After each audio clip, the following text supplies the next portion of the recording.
ஐயா ஆண் பனை பெண் பனை எப்படி பிரிச்சு உருவாக்குறதுங்க ஐயா? நமது பழங்காலத்தில் இருக்கிற பனைகள் ஒன்று பழம் தரும் மரம், ஒன்று பழம் தரா மரமாக வந்தது. இதை நான் பல நாள் ஆராய்ச்சி செய்து அதை 86 ஊன்றி பரீட்சை பார்த்ததில் மலக்க விடும், இப்படி மலக்க ஒரு கொட்டையை பிரிச்சும் காயிலிருந்து உடைச்சு மலக்க விடும் ஊன்றும் கொட்டைகள் அனைத்தும் பெண்மரமாக வருகின்றன. அதே பனம் கொட்டையை நிலத்தில் குப்பர போட்டு ஊன்றினால் அது பனந்தர ஆண்மரமாக வருகிறது. இவ்வளவுதான் வித்தியாசம். இதை நாம் பனந்தரா மரத்தை அடியோடு நம்ம நாட்டில் அதில் எந்த பலனுமே இல்லை. ஒன்று பதநீர் கட்டலாம், அப்புறம் மற்றதெல்லாம் ஓலையும் விறகும் அது எல்லா பெண் மரத்திலும் கிடைக்கிறதே தான் கிடைக்கும்.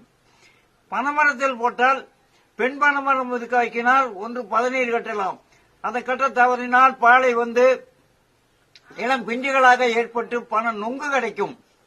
நொங்குக்கும் வெட்ட தவறிவிட்டால் பணம் பழம், அதில் பணம் பழத்தை அபிவிருத்தி செய்யலாம், மீண்டும் கிழங்குக்கும் போட்டு உபயோகப்படுத்தலாம்.